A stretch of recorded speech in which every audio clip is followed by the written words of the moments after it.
Hello students, welcome to Mastermind classes. आज हम लोग स्टार्ट करेंगे क्लास 12 के सिलेबस में पार्टनरशिप के सेक्शन से हमारा फर्स्ट टॉपिक, जिसका नाम है पार्टनरशिप अकाउंटिंग, या फिर इसे हम लोग फंडामेंटल्स ऑफ पार्टनरशिप भी बोलते हैं। हमारा जो सब्जेक्ट है अकाउंटेंसी, ये प्रैक्टिकल है बेसिकली, और ये हमारा जो चैप्टर है ये भी प्रैक्टिकल है।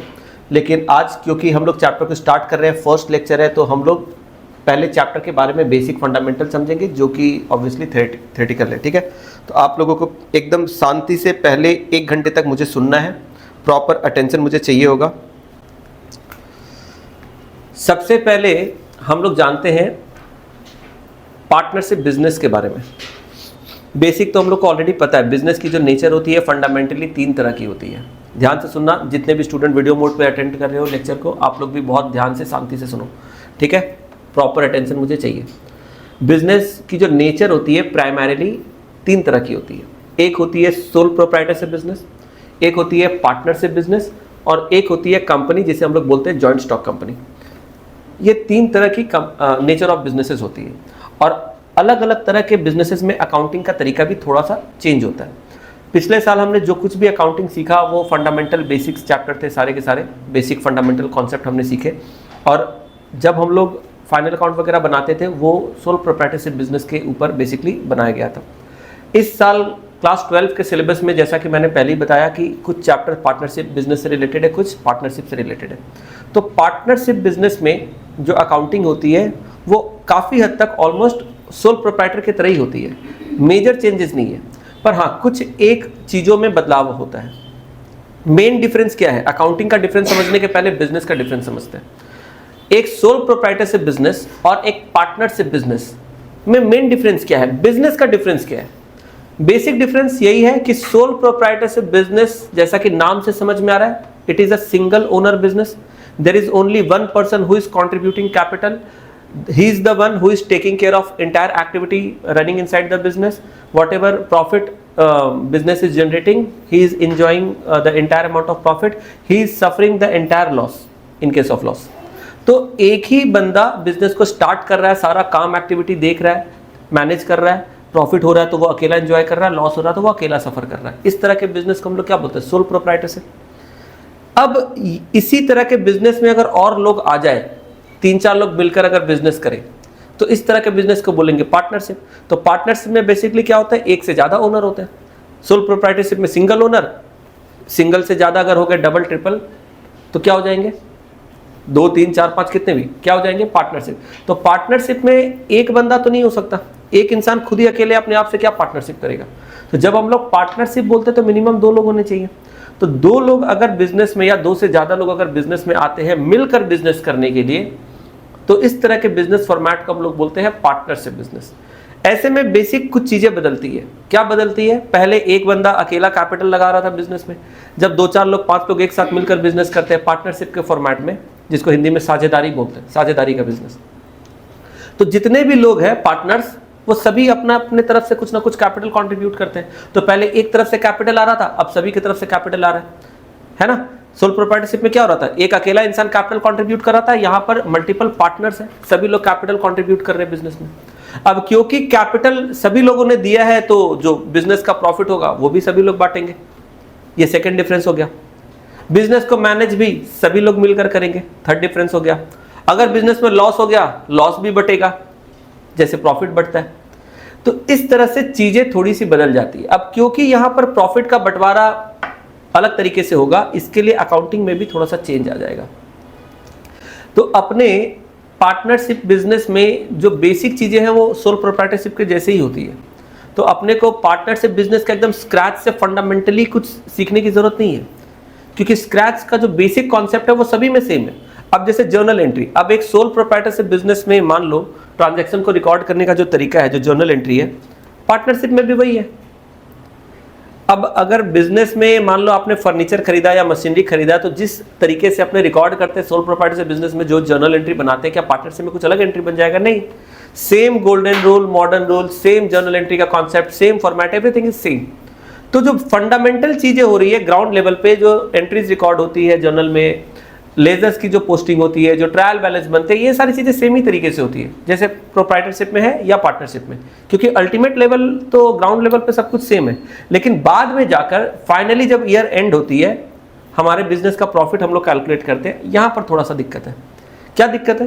प्रोप्राइटरशिप बिजनेस में तो जो भी प्रॉफिट हो रही है वो अकेला ओनर को मिल जा रहा है, लेकिन पार्टनरशिप बिजनेस में जो प्रॉफिट हो रही है इसे हमें बांटना है सारे पार्टनर्स में, अकेला किसी एक बंदे का वो प्रॉफिट नहीं माना जाता है। हम लोग जब पिछले साल फाइनल अकाउंट बना रहे थे तो फाइनल अकाउंट में हमने क्या सीखा था, किसी बिजनेस की प्रॉफिट या लॉस कैसे कैलकुलेट की जाती है। तो हम लोग ट्रेडिंग अकाउंट बनाते थे, ग्रॉस प्रॉफिट मिलता था, फिर हम लोग पीएल अकाउंट बनाते थे, वहां से नेट प्रॉफिट मिलता था।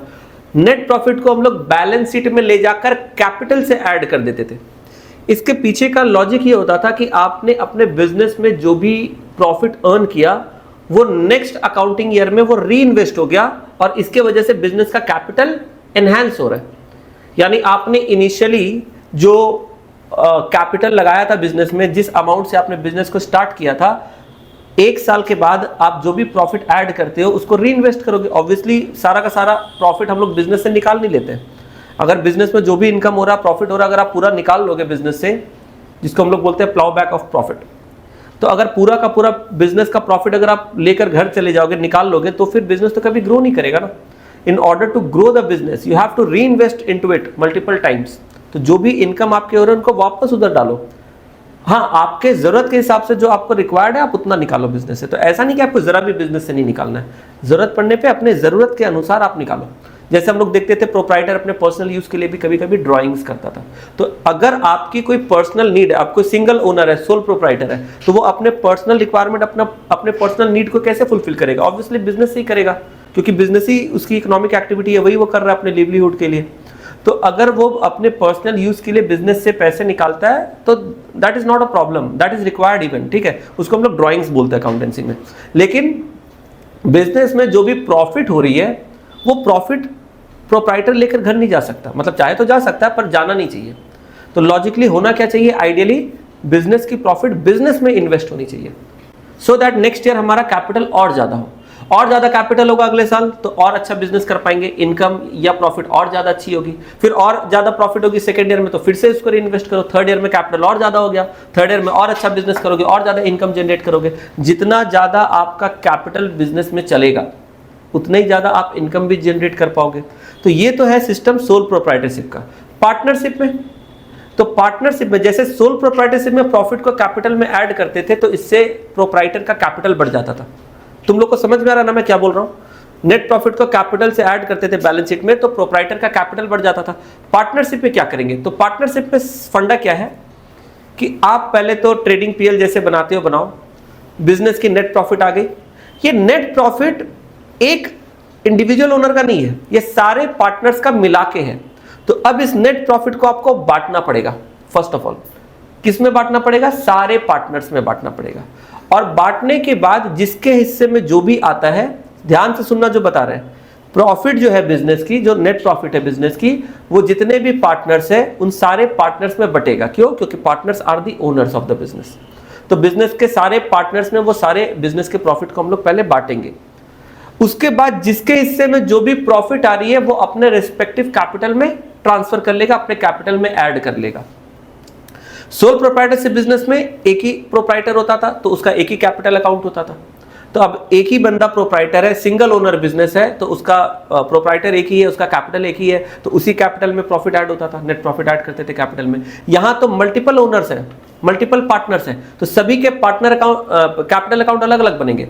जैसे मान लो अगर कोई बिजनेस है उसमें दो पार्टनर है, राम और श्याम, तो राम का कैपिटल अकाउंट अलग होगा, श्याम का कैपिटल अकाउंट अलग होगा। अगर कोई और है मोहन, तो उसका मोहन का कैपिटल अकाउंट अलग होगा। तुमको समझ में आ रहा है? तो क्योंकि पहले वाले फॉर्मेट में सिंगल ओनर था तो वहां पर हम लोग नाम नहीं लिखते थे प्रोप्राइटर का, सिर्फ कैपिटल अकाउंट लिखते थे। क्यों लिखते थे capital account? Obviously capital account represents proprietor, there is only one proprietor, तो देयर इज नो एम्बिग्विटी, या कोई कंफ्यूजन का कोई बात ही नहीं है।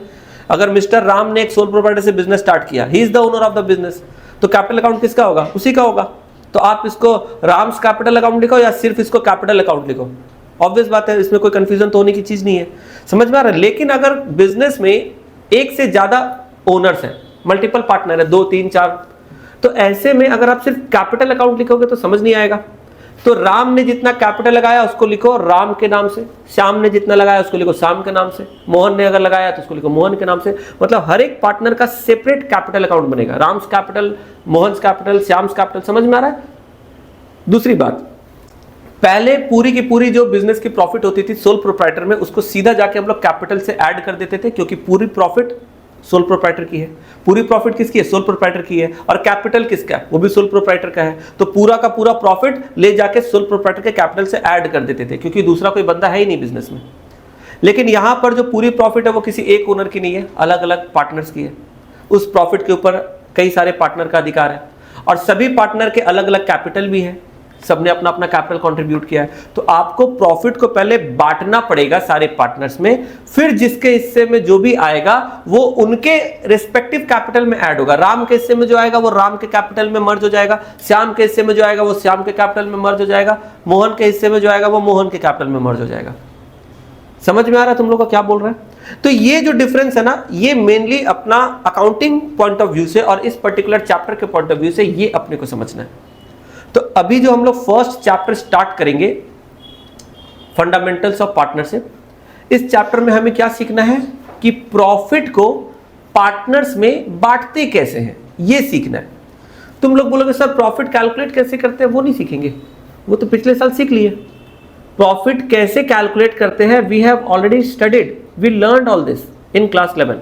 पिछले साल के सिलेबस में हमें फाइनल अकाउंट सिखाया गया था कि एक तरफ इनकम लिखेंगे क्रेडिट साइड में, एक तरफ खर्चे लिखेंगे डेबिट साइड में, बैलेंस करके अपना ग्रॉस प्रॉफिट नेट प्रॉफिट आ जाएगा। तो हमें प्रॉफिट तो कैलकुलेट करना आता है। इस साल आपको प्रॉफिट नहीं कैलकुलेट करना है, आपको प्रॉफिट कैलकुलेट नहीं करना है। आपको क्या करना है? प्रॉफिट आपको प्रॉब्लम में बता दिया जाएगा, उसको बांटना है, क्योंकि ये आपको पिछले साल सिखाया नहीं गया था, इस साल आपके सिलेबस में है। तो अभी इस चैप्टर में जो प्रैक्टिकल प्रॉब्लम्स आएंगे, you will be given a profit of a partnership firm. आपको एक पार्टनरशिप बिजनेस का जो प्रॉफिट है वो कैलकुलेट करके दिया जाएगा, आपको कैलकुलेट करने की जरूरत नहीं है। और फिर आपको क्या करना पड़ेगा? उस प्रॉफिट को पार्टनर्स में बांटना होगा। अब सवाल ये कि कैसे बांटेंगे सर? इक्वली बांट देंगे या कैपिटल के रेशियो में बांट देंगे? नहीं, ऐसा दिमाग अपना नहीं लगाना है। आपको क्या करना है? आपको प्रॉब्लम का इंस्ट्रक्शन फॉलो करना है। प्रॉब्लम में जैसे बोलेगा वैसे बांटेंगे। नॉर्मली बंटता कैसे है? चलो प्रॉब्लम के हिसाब से छोड़ो, नॉर्मली किसी भी पार्टनरशिप बिजनेस में प्रॉफिट को बांटते कैसे पार्टनर्स में? तो प्रॉफिट को पार्टनर्स में बांटने के लिए एक अग्रीमेंट बनाई जाती है, जिसको हम लोग लीगल टर्म्स में बोलते हैं पार्टनरशिप डीड। पार्टनरशिप डीड ये जो एक अग्रीमेंट होती है, ये सारे पार्टनर्स के बीच में बनती है जब पार्टनरशिप बिजनेस स्टार्ट होती है। और इसमें बहुत सारे अलग अलग मुद्दे के ऊपर टर्म्स एंड कंडीशंस पहले से प्री डिफाइंड होते हैं। यानी कि जब बिजनेस स्टार्ट कर रहे होते हैं सारे पार्टनर्स लोग मिलकर, तो उसी समय वो लोग आपस में बहुत सारे बातों को डिस्कस करके फाइनलाइज कर चुके होते हैं कि हमें क्या करना है बिजनेस में, कैसे करना है, कौन कितना कैपिटल लगाएगा, कौन क्या काम करेगा, किसका रोल एंड रिस्पॉन्सिबिलिटी क्या है, कौन सा पार्टनर कौन से फंक्शन को परफॉर्म करेगा, प्रॉफिट कौन कैसे शेयर करेगा, लॉस होगा तो क्या होगा, दुनिया भर की चीजें, वो सारे टर्म्स एंड कंडीशन पहले से सारे पार्टनर आपस में डिस्कस करके अग्रीमेंट में लिख लेते हैं। क्यों लिख लेते हैं? ताकि बाद में एक एविडेंस रहे, रिटन प्रूफ रहे, प्रॉपर डॉक्यूमेंटेड रहेंगी चीज़ें, तो कल को कोई कंफ्यूजन नहीं होगी। कोई चीज़ आप भूल गए कि आपने क्या डिसाइड किया था, तो आपके पास रिटन में रहेगा, तो आप उसको देख के रिकॉल कर सकते हो। अगर किसी तरह की कोई डिस्प्यूट होती है तो वो अग्रीमेंट कहीं ना कहीं वहाँ पर भी आपको हेल्प करेगा। अगर लीगल एक्शन लेना पड़ता है तो कोर्ट ऑफ लॉ में भी आप उसको दिखा सकते हो as a proof, as a document. आपस में भी चीज़ों को सिंप्लीफाई करने के लिए, करेक्ट करने के लिए आप उसको बेस बना सकते हो। तो अपने इंटरनल रीज़न के लिए, खुद के बिजनेस के अपने इंटरनल कन्वीनियंस के लिए, प्लस एक्सटर्नल रीज़न, जैसे कि अगर कल को क्लास ऑफ ओपिनियन हो रही है, क्लास ऑफ इंटरेस्ट हो रही है, कुछ भी ऐसा चीज़ हो रहा है जिसकी वजह से पार्टनर्स एक दूसरे के साथ अब किसी पर्टिकुलर पॉइंट पे अग्री नहीं कर पा रहे, तो वो लोग क्या करेंगे? वो लोग उस अग्रीमेंट का हेल्प लेंगे। वहाँ से चीज़ें रिजॉल्व होती है तो ठीक है, नहीं तो सीधा मैटर कोर्ट पे जाएगा। और कोर्ट में भी वो जो पार्टनरशिप डीड है उसे हम लोग एज अ वैलिड डॉक्यूमेंट वहाँ पर प्रूफ कर सकते हैं एज एन एविडेंस। तो वहाँ एविडेंस की तरह भी वो काम आएगा कि देखिए हमने जब स्टार्ट किया था तो इन बातों पर हमने सहमति दिखाई थी। समझ में आ रहा है? तो बाद में जाके कोई पार्टनर अपने किसी भी बात से मुकर नहीं सकता। समझ में आ रहा है? तो इसलिए पार्टनरशिप डीड एक अग्रीमेंट होती है जो हर एक पार्टनरशिप बिजनेस में पार्टनर्स बनाते हैं बिजनेस को स्टार्ट करने के टाइम पे, और उसमें बहुत सारी बातें लिखी होती है बिजनेस से रिलेटेड, पार्टनरशिप एक्टिविटीज से रिलेटेड, और उन सारे बातों में एक बात ये भी होता है कि प्रॉफिट कैसे बटेगा। ठीक है, तो पार्टनरशिप डीड में सिर्फ प्रॉफिट के बारे में नहीं लिखी होती, बहुत सारी चीज़ें लिखी होती है, सारी बातें उसमें लिखी होती है। बिजनेस कैसे चलेगी, बिजनेस का ऑपरेशंस क्या होगा, कौन क्या काम करेगा, मार्केटिंग कौन संभालेगा, फाइनेंस कौन संभालेगा, अलग अलग चीजें, दुनिया भर की बातें लिखी होती है। And one of those things is how to share profit और लॉस।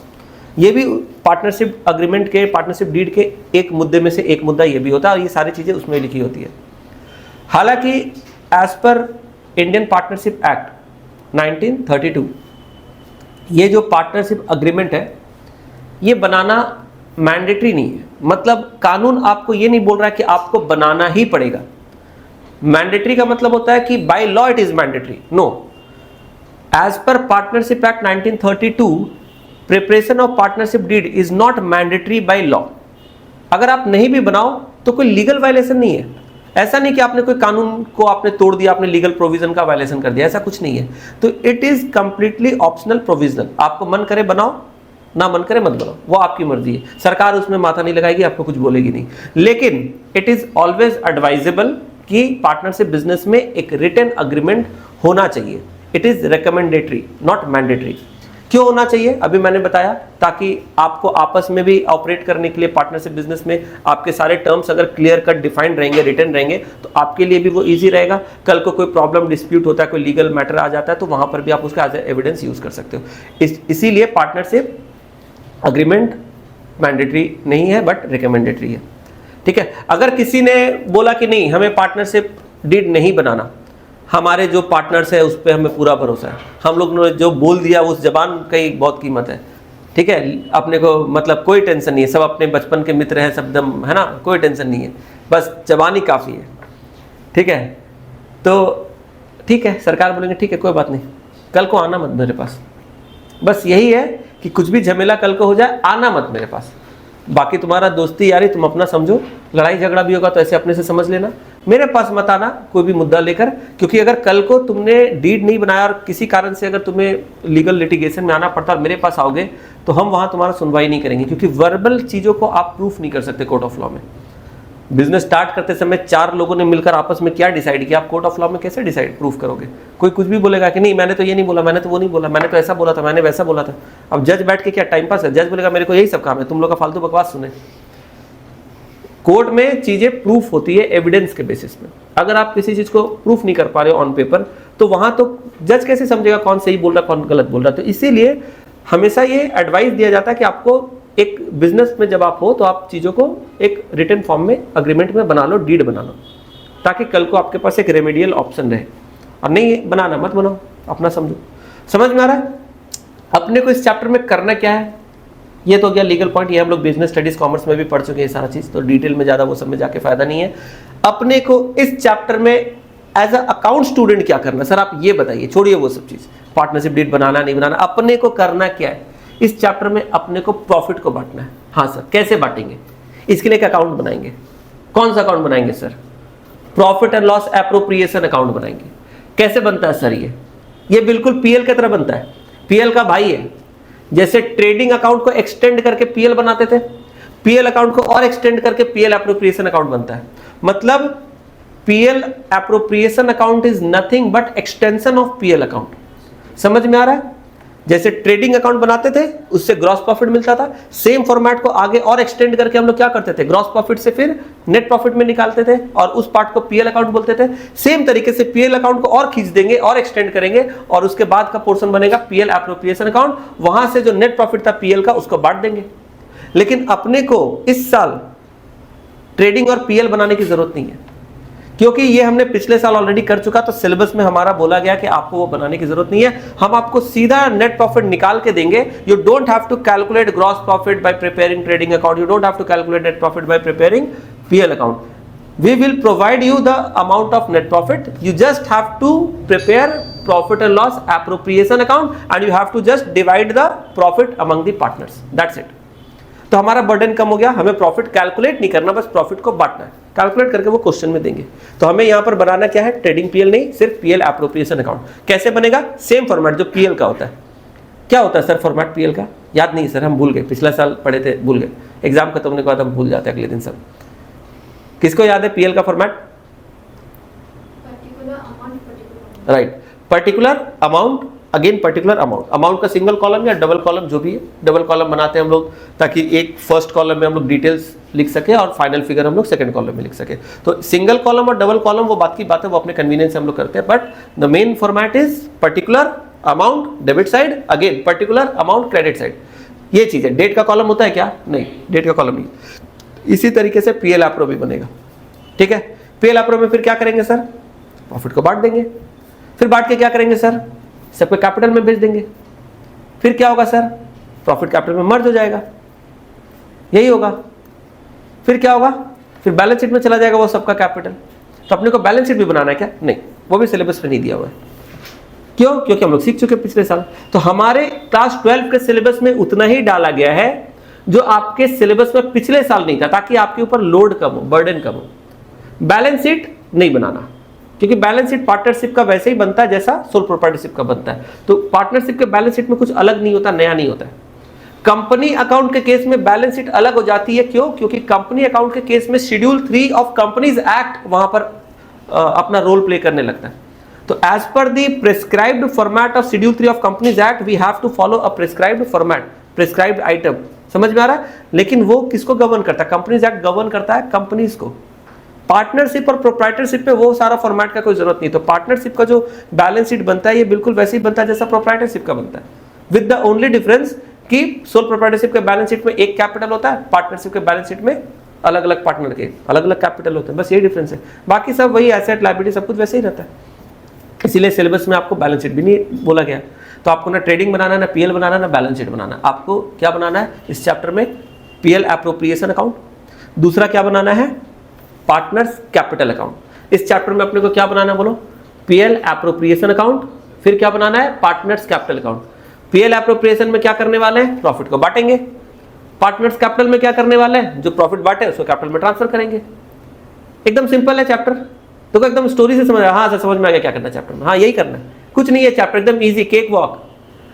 प्रॉफिट को बांटेंगे, कैपिटल में डालेंगे, बस खत्म कहानी। प्रॉफिट को बांटना है, कैपिटल में ट्रांसफर करना, यही है चैप्टर। चैप्टर इसी में खत्म है। अब ध्यान से समझो प्रॉफिट को बांटेंगे कैसे।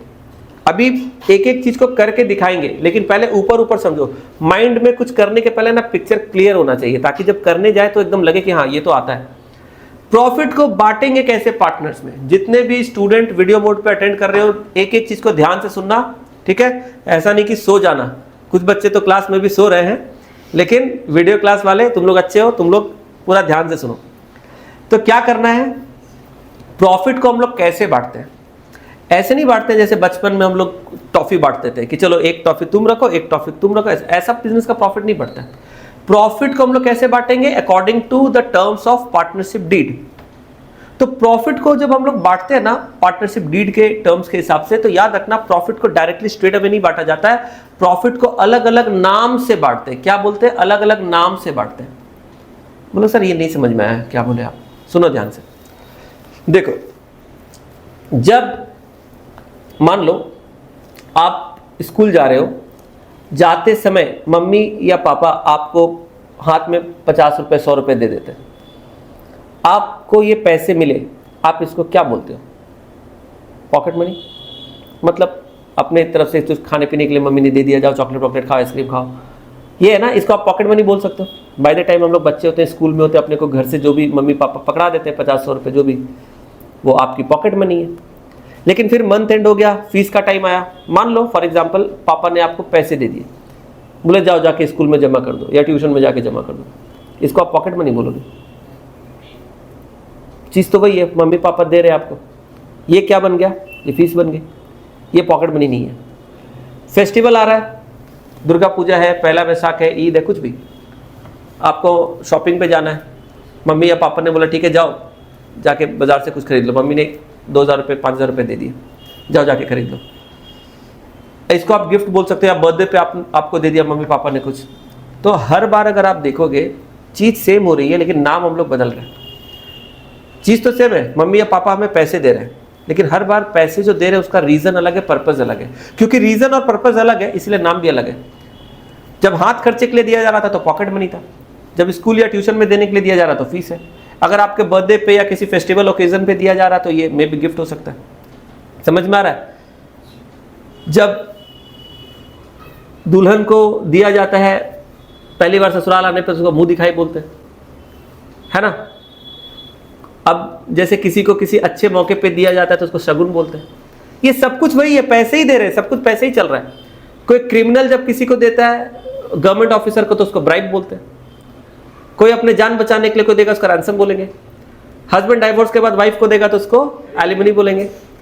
ये पूरी चीजें हो तो एक ही चीज रही है भाई, एक आदमी दूसरे आदमी को पैसा पकड़ा रहा है, बस चीज यही चल रहा है समझे। लेकिन ये क्या है, क्योंकि अलग अलग रीजन अलग अलग पर्पस से पैसे पकड़ाए जा रहे हैं, नाम बदल जा रहा है। यहां पर भी ऐसा ही होता है। बिजनेस के प्रॉफिट को हम लोग ऐसा नहीं कि लो भाई चलो 10 रुपया प्रॉफिट हुआ है 2-2 रुपया करके चलो 5 पार्टनर बांट लेते हैं, ऐसा थोड़ी होता है। पूरे के पूरे पार्टनर्स में जब प्रॉफिट बांटी जाती है तो अलग अलग तरीके से अलग अलग नाम में बांटी जाती है, अलग अलग पर्पस के लिए बांटी जाती है। अगर किसी ने बिजनेस में ज्यादा टाइम डिवोट किया है तो उसे हो सकता है सैलरी दिया जाए, सैलरी के लिए अलग से पैसे दिए जाए। किसी ने मेहनत करके बिजनेस में ज्यादा इनकम जनरेट किया, टर्नओवर या सेल्स बढ़ाया बिजनेस का, मार्केटिंग बढ़िया से किया तो उसको सेल्स के ऊपर कमीशन दिया जाए। कोई पार्टनर ऐसा है जिसने बिजनेस में पैसे काफी ज्यादा इन्वेस्ट किए, कैपिटल ज्यादा लगाया, फाइनेंशियली सपोर्ट किया बिजनेस को, तो उसको कैपिटल के ऊपर इंटरेस्ट मिलेगा। बोलने का मतलब यह है कि जो प्रॉफिट बढ़ता है वो एक तरीके से नहीं बढ़ता है, अलग अलग तरीके से बढ़ता है, अलग अलग नामों से बढ़ता है, अलग अलग नाम से बढ़ता है। समझ में आ रहा है? अब चलो इसी चीज को जो अभी मैं समझा रहा था इतनी देर से, इस चीज को क्या करते हैं ना, थोड़ा सा एग्जाम्पल की तरह समझते हैं। स्टोरी और एग्जाम्पल से समझेंगे चीजों को, दिमाग में भी जाएगी, मजा भी आएगा और कभी भूलोगे नहीं। ठीक है?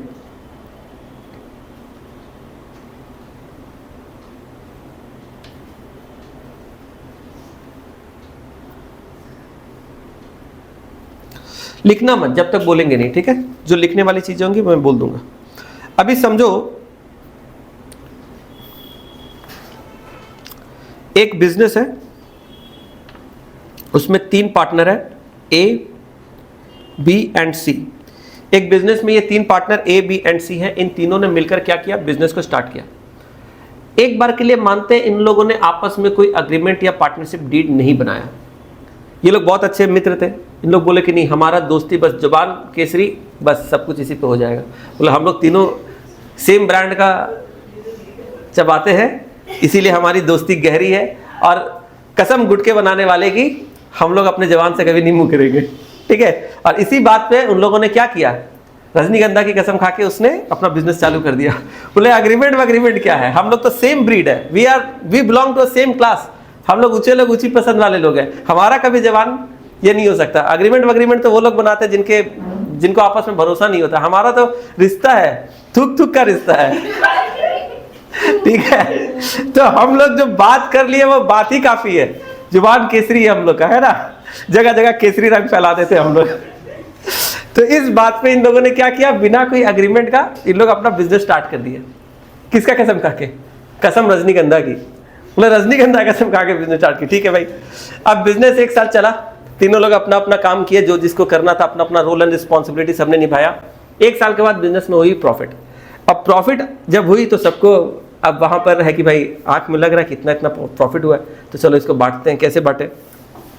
तो जो मिस्टर ए है वो बोल रहे कि देखो भाई पैसा तो हमने बहुत लगाया था, सबसे ज़्यादा पैसा तो बिजनेस में हमने लगाया है ना। अब ध्यान से समझना, एक चीज़ समझो। मान लो बिजनेस में प्रॉफिट हुई है 15 लाख, तो 15 लाख की प्रॉफिट है। तो स्टार्टिंग में जब इन लोग बात किए थे ना, जुबान केसरी खाते खाते जब इन लोग आपस में बात कर रहे थे, तो उस समय इन लोग बोले थे कि देखो हम लोग अच्छे मित्र हैं, हम लोग जो भी प्रॉफिट होगा बराबर बराबर बांट लेंगे। ठीक है? ऐसे पूरे चबाते हम बराबर बराबर बांट लेंगे। समझ आ रहा है? ऑब्वियसली पूरे चबाते ऐसे ही बोलेगा। तो ये लोग जब स्टार्टिंग में जब बात कर रहे थे तो इन लोग क्या डिसाइड किए थे, लिखा कुछ नहीं गया था, अग्रीमेंट कुछ नहीं हुआ था, डिसाइड क्या किए थे कि बिजनेस का जो भी प्रॉफिट होगा हम लोग बराबर बांट लेंगे, नुकसान होगा तो हम लोग बराबर उठाएंगे, प्रॉफिट होगा तो बराबर एंजॉय करेंगे, बराबर बराबर बांट लेंगे। स्टार्टिंग में ये बात बोलकर इन लोगों ने बिजनेस स्टार्ट किया था। उस समय पता नहीं था बिजनेस में क्या होने वाला है। 1 साल पहले किसी को थोड़ी पता बिजनेस चलेगा नहीं चलेगा, प्रॉफिट होगा नुकसान होगा, उस टाइम पे तो कुछ पता था नहीं। उन्हें लगा चलो नया नया काम स्टार्ट कर रहे हैं, क्या होता नहीं होता देखा जाता है। तो उस समय उन लोगों ने जोश में आके रजनीगंधा कसम खा के बोल दिया कि बराबर बराबर बांट लेंगे प्रॉफिट नुकसान। 1 साल बाद जब बिजनेस में 15 लाख की प्रॉफिट हुई, काम अच्छा चला ऊपर वाले की कृपा से, तो क्या हुआ फिर, अब इन लोग को लग रहा है यार 1 साल पहले तो बोले थे बराबर बांटेंगे, लेकिन ये तो गड़बड़ है। अब एक क्या सोच रहा मालूम, अब देखो तीनों लोग ना अपने अपने घर पे बैठ के मातम मना रहे हैं। तीनों लोग अपने अपने घर पे कमरे में बैठ के उन लोग अपने ख्याल में खोए हुए हैं कि बहुत बड़ी गलती होगी पिछले साल, रजनीगंधा का कसम तो गलत खा लिए। क्यों ऐसा क्यों लग रहा है इन लोग को? इन लोग को लग रहा है कि अगले दिन नेक्स्ट मॉर्निंग सुबह मीटिंग है और उस मीटिंग में हम लोग डिसाइड करेंगे प्रॉफिट को कैसे बांटना है। तो अगले दिन मीटिंग है, प्रॉफिट बांटने की मीटिंग होने वाली है अगले दिन, और आज रात को इन तीनों को नींद नहीं आ रही है कि यार कल तो प्रॉफिट बटने वाला है। और अपने जुबान केसरी के हिसाब से तो सबको 5-5 लाख मिलना चाहिए इक्वली, क्योंकि हमने यही कसम खाया था रजनीगंधा का। तो अरे हंस क्यों रहे हो, ऐसे ही तो स्टोरी, अपना एग्जाम्पल तो यही चल रहा है, ठीक है। तो 5-5 लाख मिलना चाहिए। अभी देखो यहाँ पर क्या हो रहा है, ये जो है ना, ये क्या सोच रहा है, मैं तुमको तीनों का थॉट बता रहा हूँ। ये सोच रहा है कि पैसा तो मैंने बहुत लगाया, ये जो मिस्टर बी है इसने तो सिर्फ 3 लाख रुपए लगाया, मिस्टर सी है वो तो और कंगाली है 1 लाख रुपए लगाया, मैंने 10 लाख रुपए लगाया। तो बिजनेस में सबसे ज्यादा पैसा तो मैंने लगाया भाई, और प्रॉफिट बराबर। मतलब मेरे जो 2 दोस्त है जो पूरा पैसा पुड़िया में बर्बाद कर दिए, दिन का 4 पुड़िया खाते थे, पैसा कैपिटल उनके पास कुछ था नहीं, 1 लाख 2 लाख लगा के बिजनेस किए, मैं एक ही पुड़िया में दिन चलाता था, पैसा बचाया और सबसे ज्यादा कैपिटल मैंने लगाया, 10 लाख रुपए मैंने इन्वेस्ट किया। तो मेरे को तो थोड़ा ज्यादा प्रॉफिट मिलना चाहिए ना, लेकिन कसम तो रजनीगंधा खाए थे कि इक्वल बांटेंगे, यार मेरा तो नुकसान हो गया। तो ये इस वजह से टेंशन में है, रात को नींद नहीं आ रही। ये सोच रहा है क्या मालूम है कि कल सुबह मीटिंग में जाएंगे और जाके एक प्रपोजल देंगे, अपना बात रखेंगे। क्या बात रखेंगे कि मेरे ख्याल से सभी पार्टनर को कैपिटल पे इंटरेस्ट मिलना चाहिए। ए बोल रहा है, मन में उसका चल रहा है, क्या चल रहा है कि नेक्स्ट मॉर्निंग जब मीटिंग होगी तो मैं वहां पर बोलूंगा सभी को, अपने सारे जो मेरे गुट के जो लोग हैं, ठीक है, उनको मैं बोलूंगा कि कैपिटल पे इंटरेस्ट मिलना चाहिए सारे पार्टनर्स को। क्यों? अब इसके पीछे लॉजिक सुनो। ए बोल रहा है कि मैंने जो पैसा लगाया 10 लाख, ये मैं बिजनेस में नहीं लगाकर, मान लो ये पैसे मैं कहीं और इन्वेस्ट कर देता, किसी दूसरे जगह पे प्रॉफिटेबल सोर्स में मैं इन्वेस्ट कर देता, या सपोज मैं बैंक में अगर एफडी भी करा देता, तो आराम से मैं उसके ऊपर कुछ इंटरेस्ट तो कमाता। ये पैसा जो था इसको मैं कहीं भी यूज करता किसी दूसरे जगह पे, तो उस पर मैं कुछ ना कुछ जरूर इंटरेस्ट अर्न कर लेता। लेकिन मैंने ये पैसा बिजनेस में इन्वेस्ट कर दिया, पार्टनरशिप बिजनेस में इन्वेस्ट कर दिया, तो इसके वजह से मैं वो इंटरेस्ट नहीं कमा पाया, मेरा तो नुकसान हो गया भाई, मेरी अपॉर्चुनिटी कॉस्ट हो गई। समझ रहे इकोनॉमिक्स वाले स्टूडेंट लोग, अपॉर्चुनिटी कॉस्ट हो गई। तो मैं जो कर सकता था इनकम अर्न, वो मैंने फोरगो कर दिया, क्योंकि वो पैसे मैंने दूसरे जगह नहीं लगा के बिजनेस में लगा दिया। तो ये जो है भाई, ये तो मेरा नुकसान हो गया, तो कहीं ना कहीं इसकी भरपाई तो होनी चाहिए। तो मेरे को लगता है कि सभी को क्या करना चाहिए, इंटरेस्ट ऑन कैपिटल मिलना चाहिए। तो ए का प्रपोजल है कि सभी को क्या मिलना चाहिए, इंटरेस्ट ऑन कैपिटल, सभी को मिलना चाहिए इंटरेस्ट ऑन कैपिटल। ये ऐसा क्यों प्रपोजल दे रहा मालूम है? तुम लोग को समझ में आ रहा है, क्योंकि सभी में से सबसे ज्यादा कैपिटल ये लगाया है। तो ये तो चाह रहा है कि भाई सभी में से सबसे ज्यादा कैपिटल हम लगाए, अगर इंटरेस्ट मिलेगा तो सबसे ज्यादा इंटरेस्ट मेरे को मिलेगा, तो प्रॉफिट का एक अच्छा खासा हिस्सा मेरे को मिल जाएगा इंटरेस्ट के नाम पे। तो मजा ही मजा है ना, वो गा रहा था ना, मौजा ही मौजा, वैसे ही मौजा ही मौजा ये गाएगा। अब तो ये तो इसका टेंशन है, अच्छे से पढ़ा रहे, एग्जाम्पल देते हुए मजा नहीं आ रहा। अब दूसरा पार्टनर जो है बी, वो क्या सोच रहा है, वो सोच रहा है कि यार ए पैसा तो लगाया, लेकिन पैसा लगा के बैठ गया, काम वाम कुछ नहीं करता है, वह सेठ जी का तरह आता है, पुड़िया चबाता है, कोना में बैठ के पड़ा रहता है। बिजनेस का सारा काम धंधा तो हम ही करते हैं, सुबह शटर उठाने का काम मेरा है, बंद करने का रात को काम मेरा है, सारा दिन कस्टमर से डील करना, एक एक काम करना, सामान सब ठीक जगह पे है नहीं, यहाँ से लाओ, गोडाउन में क्या चल रहा है, स्टोर में क्या चल रहा है, पूरा का पूरा काम तो हम ही देख रहे हैं, पूरा भागा दौड़ी तो हम ही कर रहे हैं, पागल की तरह खट रहे हैं। इतना तो अगर हम किसी दूसरे जगह पे किसी कंपनी में जाके जॉब करते और इतना मेहनत करते तो अच्छा खासा सैलरी कमाते। लेकिन मैंने, क्योंकि इस बिजनेस का मैं पार्टनर बन गया, और ये जो 2 पुड़ियाबाज आदमी है, ये लोग तो खाली कुछ करता नहीं है यार, बैठ के रहता है सारा दिन, मेरे को ही भागा दौड़ी करना पड़ता है, ठीक है। तो कहीं ना कहीं मेरे को ना सैलरी मिलना चाहिए, इतना मेहनत कर रहे हैं, अगर मैं दूसरी जगह करता तो कुछ तो कमाता सैलरी, कम से कम 50,000 रुपये महीना, तो मेरे को तो सैलरी इधर भी मिलना चाहिए, भले ही अपना बिजनेस है तो क्या हुआ, I deserve salary because I am working so hard for the business and these two पुड़ियाबाज दे डोंट डू एनीथिंग। ठीक है, mister A has only invested money and C only keeps on gossiping, इधर उधर खाली ये करता रहता है, तेरा क्या चल रहा है, वो तेरा क्या चल रहा है, समझ आ रहा है। मेहनत कौन कर रहा है? बी। तो बी क्या बोल रहा है? बोला नहीं, प्रॉफिट अगर बराबर बटेगा तो ये गलत है, क्योंकि सभी ने बराबर मेहनत नहीं किया, सभी ने बराबर काम नहीं किया। तो अगर 15 लाख का प्रॉफिट तीनों में बांट दे बराबर बराबर, तो ये मेरे साथ अन्याय हो जाएगा, क्योंकि मैंने सबसे ज्यादा मेहनत किया, बारिश में, धूप में, हर मौसम में। सुबह जाके 6 बजे मैं दुकान खोल रहा हूँ, रात को कभी 10 बजे तक दुकान में हूँ। जो बिजनेस चलाते हैं, स्टोर या दुकान चलाते हैं, उनको पता है दुकानदारी में इतना आसान नहीं, बहुत मेहनत है। तो बी वैसा आदमी है, सारा दिन सबसे ज्यादा तीनों में से ये खटा है, तो ये बोल रहा है मेरे को सैलरी चाहिए। तो इसका प्रपोजल क्या है कि कल मीटिंग में जाएंगे और ये बात बोलेंगे कि भाई मैंने इतना मेहनत किया, ये 15 लाख तो मेरे वजह से हुआ, मैंने इतना मेहनत किया, तुम लोग तो बस पुड़िया चबा रहे थे।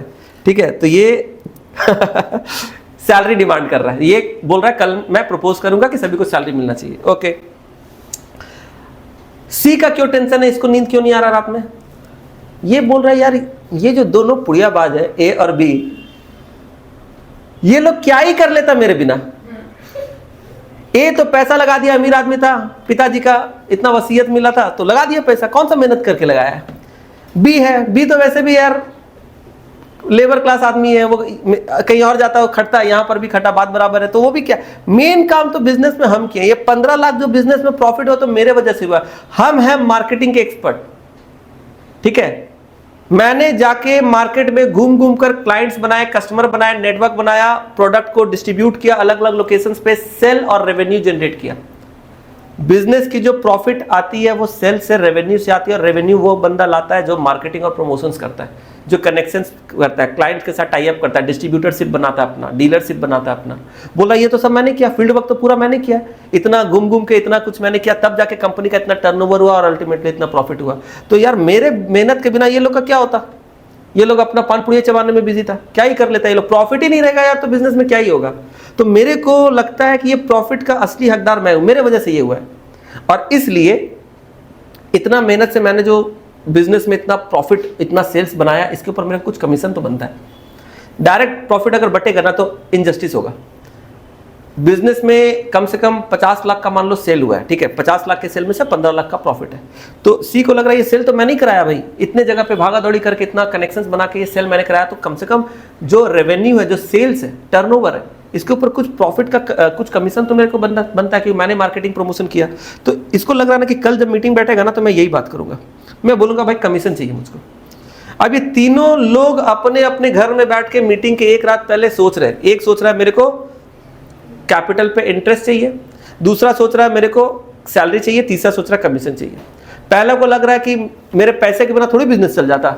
ये दोनों लोग, इन लोगों के पास था ही क्या, एक के पास 1 लाख, एक के पास 2 लाख। 1 लाख 2 लाख लगा के ये लोग पटवारी का दुकान नहीं खोल पाता, इससे ज्यादा क्या ही कर लेता। मेन पैसा तो हम लगाए, अगर हम कैपिटल नहीं लगाते तो बिजनेस स्टार्ट ही नहीं होता। जब बिजनेस स्टार्ट ही नहीं होता तो थोड़ी कोई कुछ कर पाता। तो अल्टीमेटली बिजनेस जो स्टार्ट हुआ, the very first thing is to start the business, और वो मेरे वजह से हुआ, मैंने पैसा लगाया। तो इसलिए प्रॉफिट का ज्यादा हिस्सा मेरे को मिलना चाहिए। ये ए सोच रहा अपने घर में बैठ के, और वो सोच रहा है कि मेरे को इंटरेस्ट ऑन कैपिटल चाहिए। बी क्या सोच रहा है, बिजनेस स्टार्ट करने से क्या होगा, पैसा लगाने से क्या होगा, हर दिन का जो डेली का काम होता है वो तो मैंने किया, सारा दिन मैंने मेहनत किया, मैं नहीं करता तो बिजनेस में पैसा लगाने से क्या होगा, पैसा भी डूब जाएगा। अगर कोई बिजनेस में पैसा लगा भी दे और कोई काम करने वाला ना हो तो लगाया हुआ पैसा भी डूब जाएगा, कैपिटल भी वेस्ट हो जाएगा, है कि नहीं। तो अल्टीमेटली ए ने भले ही पैसा लगाया है और उसके पैसे को मैंने बचाया है, मैं नहीं खटता तो उसका पैसा भी डूब जाता। तो असली प्रॉफिट में जो हकदार है वो तो मैं हूं, तो मैं कल सैलरी डिमांड करूंगा। सी क्या सोच रहा है, बोला दोनों पगला है, बोला दोनों ही पगला है। बोला अरे पैसा लगा के क्या होगा, मेहनत करके क्या होगा, जब बिजनेस में सेल्स ही नहीं होगा, माल ही नहीं बिकेगा, तो जब ना सेल्स होगा ना प्रॉफिट होगा। तो असली काम तो मैंने किया है, बाहर बाहर दौड़कर इतने सारे लोगों के साथ मैंने जो कनेक्शंस बिल्ड किया, क्लाइंट बनाया, डिस्ट्रीब्यूटर बनाया, तो यही इसी की वजह से तो तुम लोग का भी खर्चा पानी चल रहा है। तो इसको लग रहा है कि मेरे को कमीशन चाहिए, अलग अलग सोच रहे हैं। तुम बताओ अपने अपने जगह पे लोग लॉजिकल है कि नहीं? हाँ लॉजिकल। अब देखो क्या होगा, 15 लाख के प्रॉफिट को अगर हम लोग डायरेक्टली बांट दे तो कैसे बटेगा, ये 5 5 5। ये है आम जिंदगी, सिंपल कैलकुलेशन, पर ऐसा होता नहीं है। क्या होता है, कैसे प्रॉफिट बढ़ता है, देखो 15 लाख में से जब अगले दिन मीटिंग बैठेगी तो ए बोलेगा कि देखो भाई मेरे ख्याल से इंटरेस्ट कैपिटल के ऊपर इंटरेस्ट मिलना चाहिए, क्योंकि मैं कहीं दूसरा जगह लगाता तो मेरे को इंटरेस्ट मिलता। बाकी लोग भी बोलेंगे हाँ यार बात तो सही है, लॉजिकल है, सही बात है, कहीं और पैसा लगाता तो उसको इंटरेस्ट मिलता, तो चलो ठीक है इसको इंटरेस्ट दे देते हैं। तो इसने क्या किया, इंटरेस्ट ऑन कैपिटल अपना लिया। तो प्रॉफिट में से कुछ हिस्सा किधर चला गया, देखो इस 15 लाख के प्रॉफिट का कुछ हिस्सा चला गया इंटरेस्ट ऑन कैपिटल में।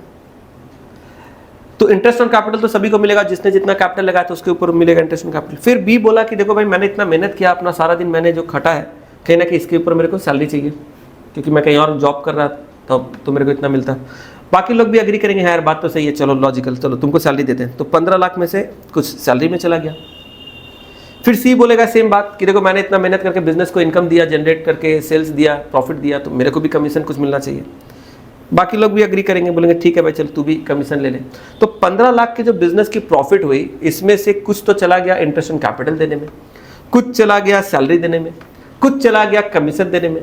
उसके बाद जो बच गया, इसमें से भी ये लोग क्या करते हैं ना, बोलते कि नहीं थोड़ा फ्यूचर के लिए रख लेते हैं, इमरजेंसी के लिए। कुछ फ्यूचर में अगर अचानक से रिक्वायरमेंट पड़ जाए, इमरजेंसी आ जाए, तो कुछ पैसा साइड में जमा करके भी तो रखना चाहिए। तो इसमें भी बाकी लोग सहमत हुए कि हाँ यार बात तो सही है। तो प्रॉफिट में से कुछ पार्ट चला गया रिजर्व में। अब जो इसके बाद रिमेनिंग रेसिडुअल अमाउंट जो बचा, इंटरेस्ट ऑन कैपिटल के बाद सैलरी, कमीशन और ये हर चीज के बाद जो फाइनली जो लास्ट में बच गया, इनको अब ये तीनों बोलेंगे अब इस अमाउंट को हम लोग आपस में बांटेंगे। तो ये जो बैलेंस अमाउंट होता है ना, इसको बोलते हैं डिस्ट्रीब्यूटेबल प्रॉफिट। क्या बोलते हैं, डिस्ट्रीब्यूटेबल प्रॉफिट। डिस्ट्रीब्यूटेबल प्रॉफिट का मतलब जो एक्चुअली जो अमाउंट डिस्ट्रीब्यूट हो रहा है उसको डिस्ट्रीब्यूटेबल बोलते हैं। ये जो 15 लाख है, this is not distributable profit, this is net profit. तो नेट प्रॉफिट को we don't distribute directly. Net profit को हम लोग डायरेक्टली नहीं बांटते पार्टनर में। नेट प्रॉफिट में से पहले हम लोग कुछ चीजों को अलग अलग करके साइड करते हैं, जैसे कि इंटरेस्ट ऑन कैपिटल का पैसा निकलता है अलग से, सैलरी निकलता है अलग से, कमीशन निकलता है अलग से। ये सारी चीजें हम लोग पार्टनर को ही दे रहे हैं। अल्टीमेटली देखा जाए, अगर ध्यान से समझो तो प्रॉफिट को पार्टनर में ही बांट रहे हैं, लेकिन अलग अलग नाम से बट रहा है। ये 15 लाख की जो टोटल प्रॉफिट है, इस 15 लाख के अंदर में से इंटरेस्ट ऑन कैपिटल सबको मिल रहा है, कमीशन मिल रहा है, सैलरी मिल रहा है। तो ये जितने भी चीजें मिल रही है, ये 15 लाख में से ही मिल रही है। तो एक तरीके से देखा जाए, जो 15 लाख का प्रॉफिट है, यही 15 लाख का प्रॉफिट सारे पार्टनर में बट रहा है, बट अलग अलग नाम से। कुछ प्रॉफिट बट रहा है इंटरेस्ट ऑन कैपिटल के नाम से, कुछ प्रॉफिट बट रहा है सैलरी के नाम पे, कुछ प्रॉफिट बट रहा है कमीशन के नाम पे। यानी कि जैसा अभी थोड़ी देर पहले बताए थे कि जब पैसा एक इंसान दूसरे इंसान को देता है, तो अलग अलग पर्पस के हिसाब से नाम बदल जाता है। वही पैसा कभी ब्राइब, कभी सगुन, तो कभी गिफ्ट या पॉकेट मनी हो सकता है।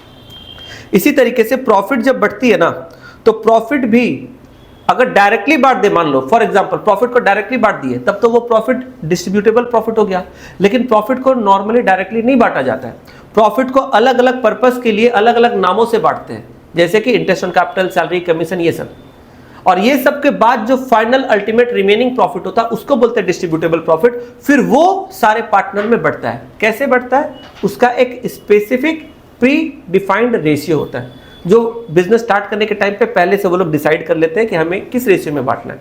अगर ना डिसाइड किए तो इक्वली बांट देंगे, ठीक है। अगर पहले से बिजनेस स्टार्ट करने के टाइम पे उन्होंने प्रॉफिट शेयरिंग रेशियो मान लो डिसाइड नहीं किया था, in that case we will distribute the distributable profit equally. तो हम लोग पार्टनर में क्या डिस्ट्रीब्यूट करते हैं, option 1 net profit, option 2 distributable profit. क्या डिस्ट्रीब्यूट करते बोलो, बोलो डिस्ट्रीब्यूटेबल प्रॉफिट, जिसको डिविजिबल प्रॉफिट भी बोलते हैं। We don't distribute net profit, we distribute divisible और डिस्ट्रीब्यूटेबल प्रॉफिट।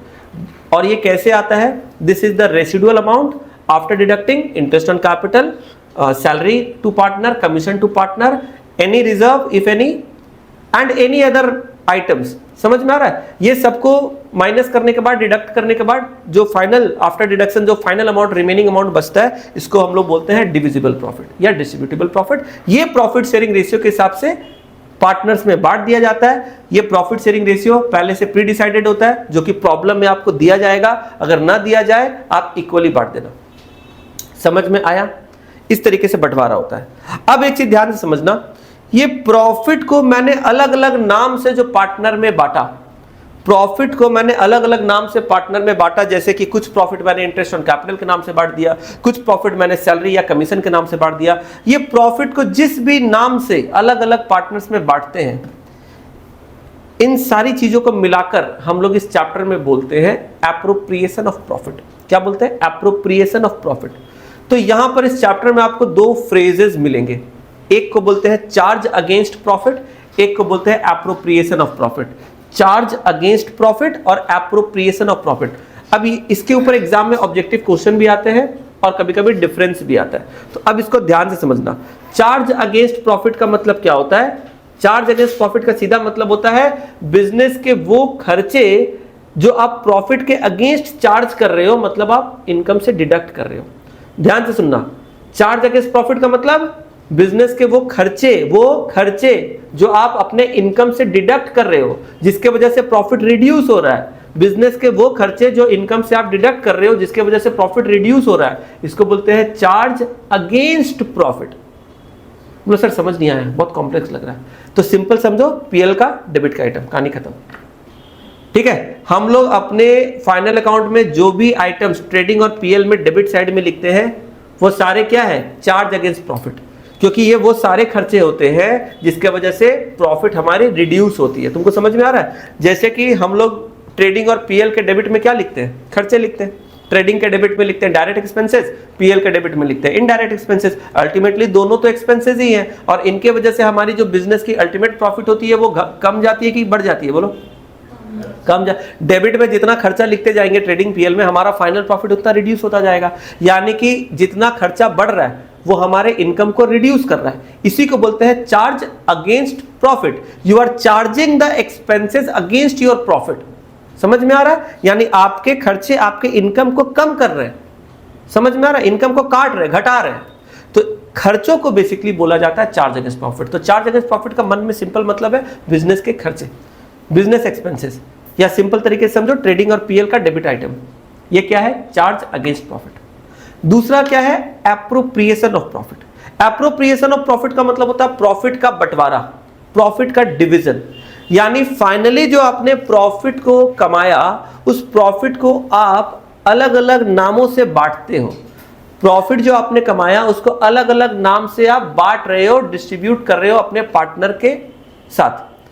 तो पार्टनर में जब प्रॉफिट बांटी जाती है, किसी भी नाम से बांटी जाए, पार्टनर में जब प्रॉफिट बांटी जाती है अलग अलग नाम से, उन सभी को हम लोग खर्चे नहीं मानते, उनको डिस्ट्रीब्यूशन ऑफ प्रॉफिट मानते हैं। जैसे कि यहां पर इंटरेस्ट ऑन कैपिटल, ये कोई खर्चा नहीं है बिजनेस का। अगर आप लोन लेते और उस पर इंटरेस्ट देते तो वो बिजनेस का खर्चा है, वो पीएल में डेबिट होता है। लेकिन आप पार्टनर के कैपिटल पे पार्टनर को इंटरेस्ट दे रहे हो, interest on capital, it is not business expense. ये प्रॉफिट का बंटवारा माना जाता है, मतलब आप प्रॉफिट को बांट रहे हो, इसीलिए इसको क्या बोलते हैं? Appropriation of profit. Salary to partner, ये बिजनेस के खर्चे नहीं है। अगर आप एम्प्लॉय को सैलरी देते फिर ये क्या होता? ये बिजनेस का खर्चा होता, पीएल में डेबिट होता। लेकिन सैलरी टू पार्टनर बिजनेस का खर्चा नहीं माना जाता है। समझ में आ रहा है? ये क्या माना जाता है? एप्रोप्रिएशन। यानी देखने से दोनों सेम लग रहा है कि अरे सर सैलरी तो है, नहीं। Salary to employ is an expense. Salary to partner, आप पार्टनर मतलब कोई बाहर का आदमी थोड़ी है, ये तो ओनर है, इंटरनल पर्सन है। तो जब फर्म अपने मालिक को, पार्टनर को जब सैलरी दे रहा है, तो it is not considered as an expense, it is considered as a part of distribution of profit. You are basically distributing your profit among the partner in the name of salary. It is not actually salary of the business, you are naming it as salary. नाम देने से थोड़ी salary हो जाएगा, ultimately है सब distribution. अब Tommy को अगर हम टाइगर बुलाएंगे तो थोड़ी, अब कोई घर पे कोई कुत्ता पाल लिया, नाम रख दिया टाइगर, तो टाइगर रख देगा तो टाइगर हो जाएगा क्या? भौंकेगा ही ना कि दहाड़ेगा। समझ रहे हो? तो name doesn't make any difference. तो डोंट थिंक कि ये सैलरी है तो ये सैलरी है तो खर्चा हो गया बिजनेस का। नो, इट इज नॉट खर्चा of the business, it is distribution of the business, बंटवारा ऑफ प्रॉफिट। समझ में आ रहा है तुम लोग को? इसी तरीके से अगर आप कमीशन देते हो किसी पार्टनर को, again it is not an expense for the business, it is again distribution of profit. हाँ, अगर आप कमीशन किसी थर्ड पार्टी आउटसाइडर को देते हो, सपोज आपके बिजनेस में कोई आदमी है जो आपको किसी तरीके से कोई फेवर करता है, बिजनेस में इनकम में हेल्प करता है, आप उसको कमीशन देते हो। ऐसा कोई एक्सटर्नल पर्सन है, पार्टनर नहीं, कोई आउटसाइडर थर्ड पर्सन है, उसको आप कमीशन देते हो, that is an expense, that will be debited to PL. वो क्या होगा? Charge against profit. वो क्या होगा? Charge against profit. लेकिन कमीशन अगर आप पार्टनर को देते हो, it is not charge against profit, it is appropriation of profit. तुमको समझ में आया? तो नाम से कंफ्यूज नहीं होना है। याद रखना, ब्रीफ में कंक्लूड करेंगे, बिजनेस अपने पार्टनर को जो भी देता है वो एप्रोप्रिएशन है। पार्टनरशिप फर्म के तरफ से पार्टनर को जो भी मिलता है, पार्टनरशिप फर्म के तरफ से पार्टनर को जो भी मिलता है, जिस भी नाम से मिले, नाम से कोई मतलब नहीं है, जिस भी नाम से मिले वो सब क्या माना जाएगा? खर्चे नहीं माने जाएंगे, वो प्रॉफिट का बंटवारा माना जाएगा। चार्ज अगेंस्ट प्रॉफिट नहीं होगा, क्या होगा? Appropriation of profit. तुम लोग को समझ में आया? तो ये जितने भी चीजें तुम लोग देख रहे हो, ये सारी चीजें क्या है? Appropriation of profit. रिजर्व में जो पैसा आपने निकाला, ये भी तो प्रॉफिट का बंटवारा है। आपको लग रहा फ्यूचर इमरजेंसी के लिए थोड़ा रिजर्व वगैरह मेंटेन करते हैं ताकि कभी जरूरत पड़े तो उसको यूज कर सके, तो आपने प्रॉफिट का कुछ पार्ट निकाल कर रिजर्व में मेंटेन कर दिया, फॉर एग्जांपल जनरल रिजर्व। तो ये जो जनरल रिजर्व में आपने पैसा जमा किया, ये क्या है? ये प्रॉफिट को ही तो आपने निकाल के बांट दिया ना रिजर्व के नाम पे, ये भी तो प्रॉफिट का बंटवारा है, एप्रोप्रिएशन ऑफ प्रॉफिट। तो everything, all this things are appropriation of profit. तो एप्रोप्रिएशन ऑफ प्रॉफिट को कैसे समझोगे? पहले समझना एप्रोप्रिएशन ऑफ प्रॉफिट का मतलब क्या है। एप्रोप्रिएशन ऑफ प्रॉफिट का मतलब क्या है? प्रॉफिट का बंटवारा, पहला नंबर चीज। एक तरीका ये समझने का है, एप्रोप्रिएशन ऑफ प्रॉफिट मतलब प्रॉफिट का बंटवारा, किसी भी नाम से, नाम से मतलब नहीं है, प्रॉफिट का बंटवारा। दूसरा समझो, पार्टनरशिप फर्म पार्टनर को जो भी दे रहा है, किसी भी नाम से दे रहा है, वो सब क्या है? प्रॉफिट का बंटवारा, एप्रोप्रिएशन ऑफ प्रॉफिट। अब ये सारे एप्रोप्रिएशन ऑफ प्रॉफिट को कहां रिकॉर्ड करेंगे? पीएल एप्रोप्रिएशन में। इसीलिए तो नाम है इसका पीएल एप्रोप्रिएशन अकाउंट। यानी कि इसमें हम लोग क्या करते हैं? चार्ज अगेंस्ट प्रॉफिट को इंक्लूड नहीं करते, इसमें एप्रोप्रिएशन ऑफ प्रॉफिट को इंक्लूड करते हैं। So that is why the name of the account is not PL account. PL account तो ऑलरेडी हम लोग सीख चुके पिछले साल। इस साल जो हम लोग सीखेंगे इसका नाम क्या है? Profit and loss appropriation account. नाम ही है इसका profit and loss appropriation account, क्योंकि इसमें हम लोग क्या लिखते हैं? इसमें हम लोग एप्रोप्रिएशंस लिखते हैं। एप्रोप्रिएशन का मतलब क्या होता है सर? भूल गए, डिस्ट्रीब्यूशन होता है। एप्रोप्रिएशन का मतलब क्या होता है? डिस्ट्रीब्यूशन। क्या चीज का डिस्ट्रीब्यूशन? क्या बांट रहे हैं हम लोग? मिठाई बांट रहे हैं, लड्डू पेड़ा, क्या बांट रहे हैं? प्रॉफिट बांट रहे हैं। कौन बांट रहा है? Partnership firm. किसको बांट रहा है? पार्टनर्स को। कहां बांट रहा है? पीएल एप्रोप्रिएशन अकाउंट में। समझ में आया कैसे बांट रहा है? अलग अलग नाम से। समझ में आया? नाम मैटर करता है क्या? एग्जांपल्स पसंद आया जो हम दिए थे? समझ में आ रहा है? तो नाम मैटर नहीं करता है, आपको देखना पड़ेगा नेचर क्या है। Salary to employ, charge against profit. Salary to partner, appropriation of profit. Commission to outsider agent, charge against profit. Commission to partner, appropriation of profit. समझ में आ रहा है? Interest on loan, charge against profit. Interest on capital, appropriation of profit. सबको समझ में आया? वाह, ठीक है। तो ये सारा चीज है, ये बेसिक कॉन्सेप्ट है। अब बनाते कैसे सर?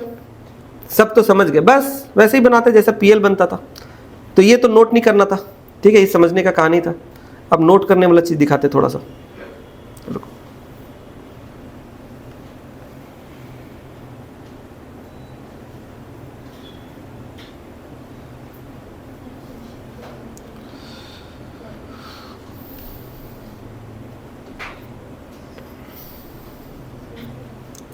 तो अब कुछ बेसिक पॉइंट्स हैं, थोड़ा सा इसको लिखो, ठीक है। अब यहाँ से तुम लोग का राइटिंग पार्ट स्टार्ट होता है। ये जो चैप्टर है, इस चैप्टर का नाम है फंडामेंटल्स ऑफ पार्टनरशिप। इसमें क्या क्या टॉपिक अपने को पढ़ना, वो टॉपिक लिखा और इसके बारे में थोड़ा बेसिक राइटअप है, ये थोड़ा सा लिखो तुम लोग, ठीक है। चलो आराम से कॉपी करो, 1 मिनट रुकना।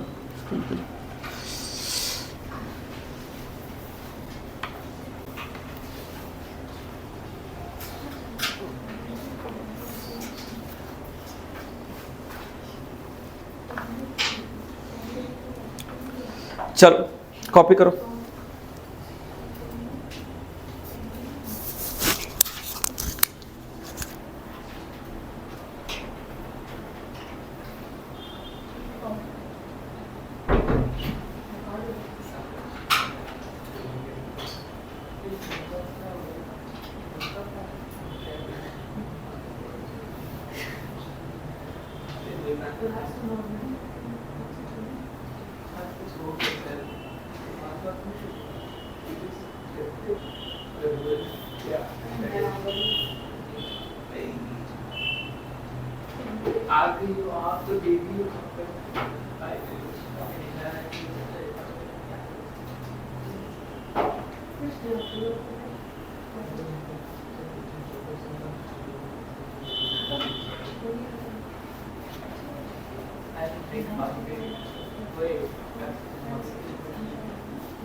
वो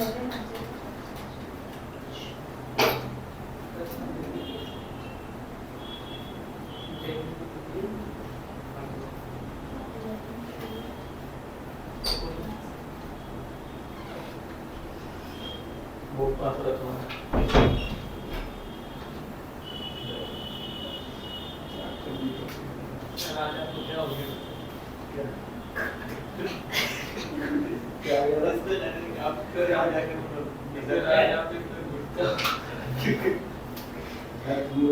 थोड़ा बदल जाने के फड़ी काम हो रहे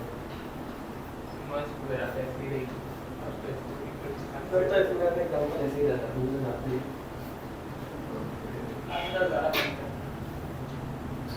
तुम लोग रिलेट कर पाते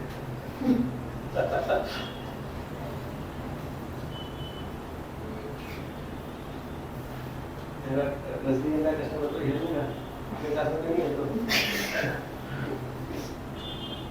सर आप स्पॉन्सरशिप दीजिए आप स्पॉन्सरशिप दीजिए ये सब बचा स्पॉन्सर मेरी गाने इतना सबसे अरे क्या एप्लीकेशन अपडेट कर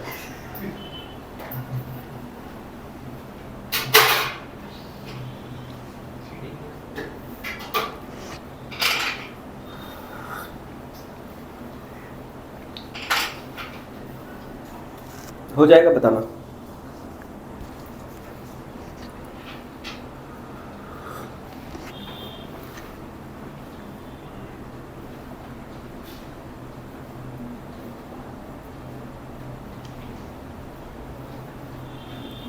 एक मिनट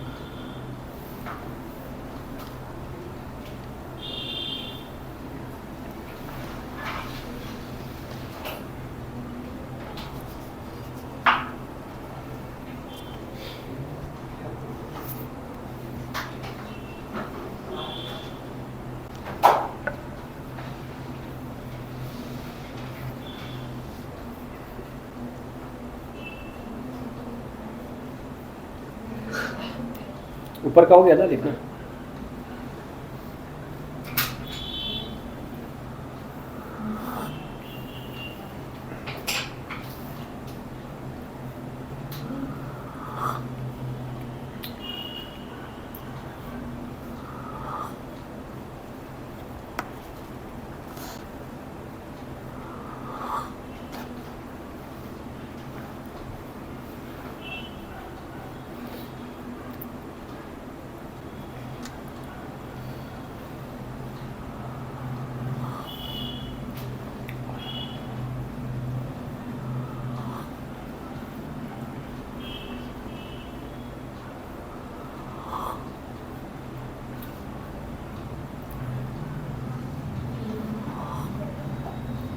बंद कर दे बंद कर दिए ठीक है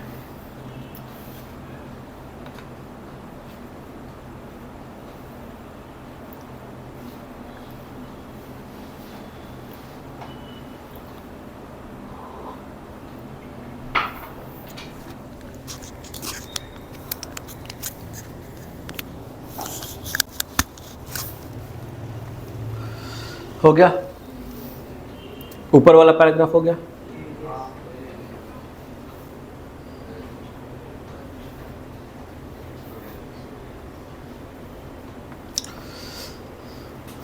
वीडियो क्लास में जो भी स्टूडेंट अटेंड कर रहे हो आप लोगों को भी अच्छे से साथ साथ में लिखते चलना है कॉपी में ठीक है कोई भी चीज़ पेंडिंग नहीं छोड़ना है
ठीक है।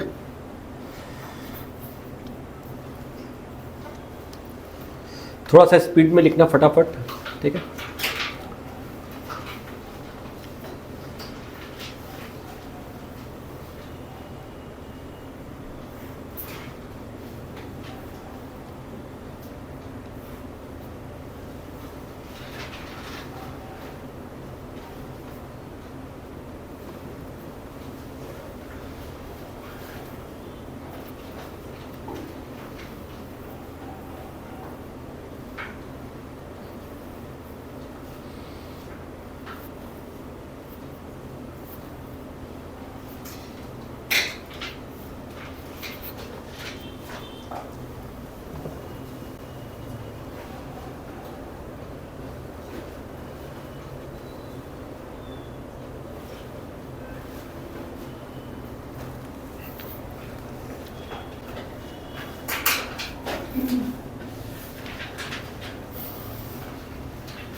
ये हो गया।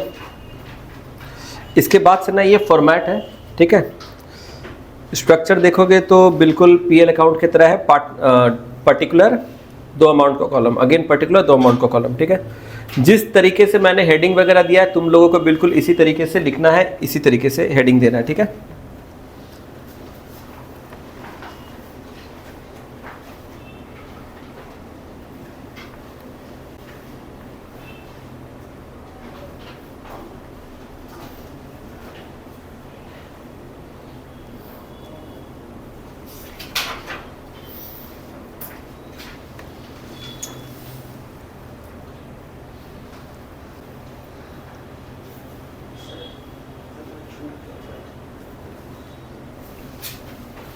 ठीक है, लिखवा के बताओ।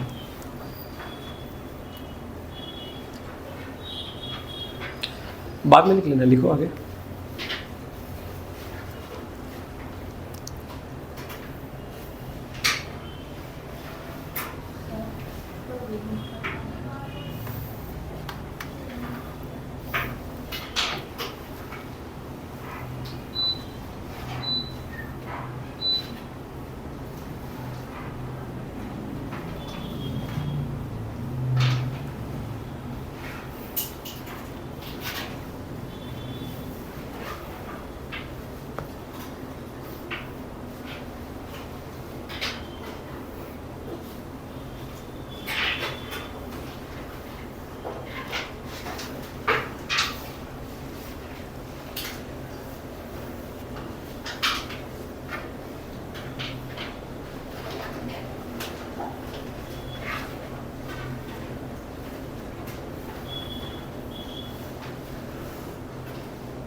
छोटा स्केल किसके किसके पास है?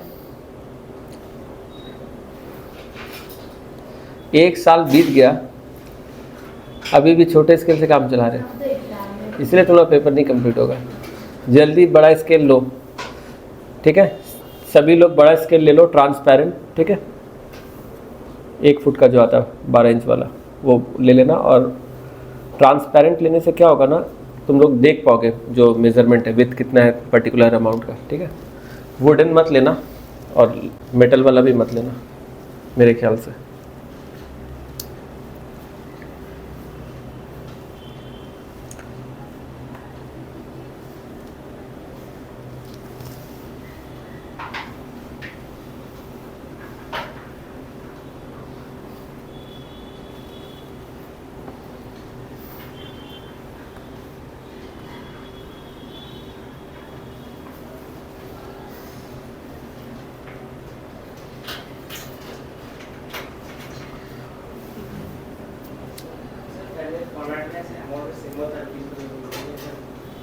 क्या चीज़ अमाउंट में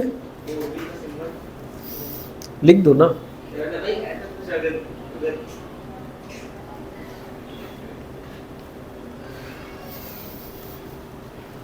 अरे ये सब भी पूछोगे तुम।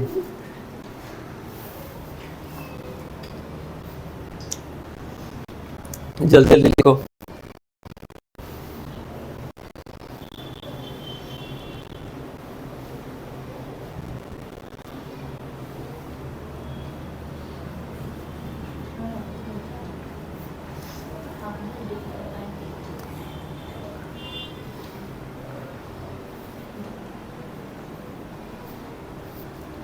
हो गया?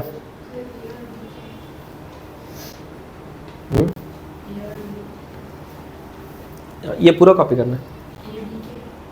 करो, बता रहे हैं, करो सब करो, बता रहे हैं। किसका किसका हो गया?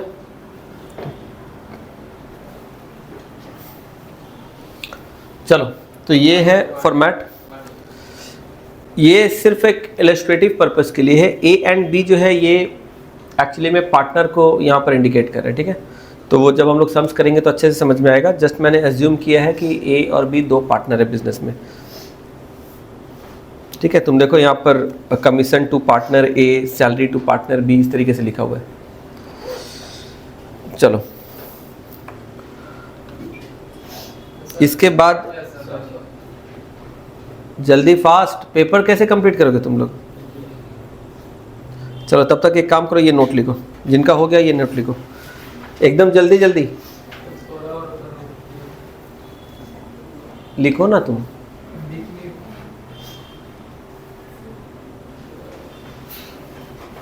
ऊपर का देखो।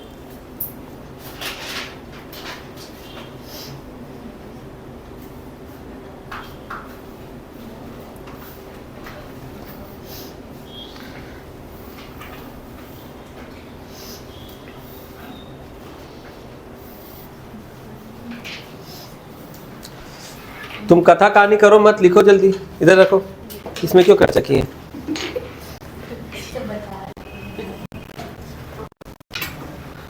सब लोग लिखो फटाफट। अकाउंटेंसी में स्पीड बहुत मैटर करता है। क्लास 11 के गलती से भी अगर नहीं सीखे हो तो अब सीधा बोर्ड में गलती करके सीख लेना। जल्दी जल्दी लिखो।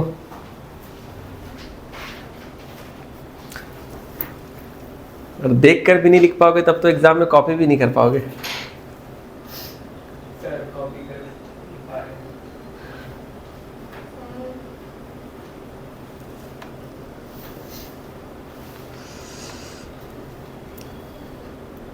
हो गया?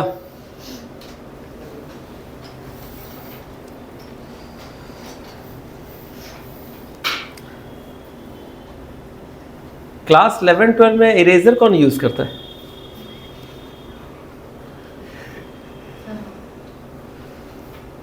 क्लास 11-12 के एज और क्लास तक आते आते मेरे ख्याल से स्टूडेंट को इतना परिपक्व हो जाना चाहिए, मतलब इतना एकदम ये हो जाना चाहिए, किसी भी चीज़ में एक्सपर्ट होना चाहिए कि गलती होने का संभावना बहुत मिनिमल हो जाए।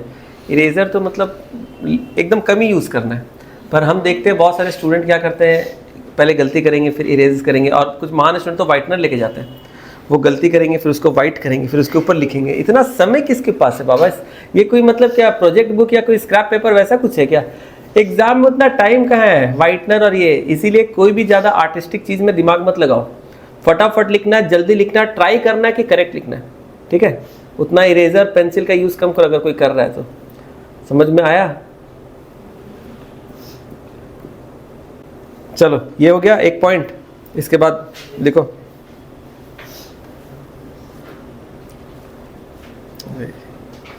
ये सॉफ्टवेयर बार बार फ्रीज हो जा रहा है, ये एक अलग ही है।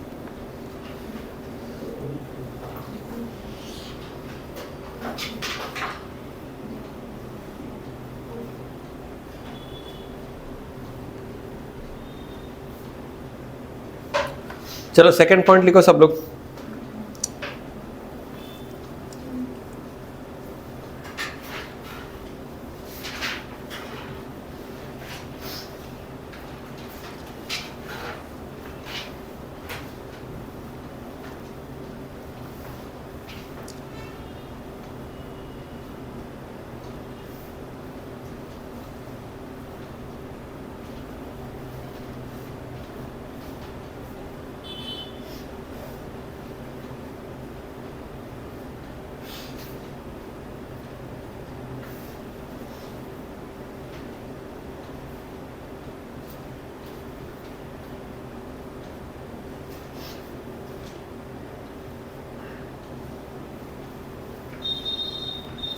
हो गया।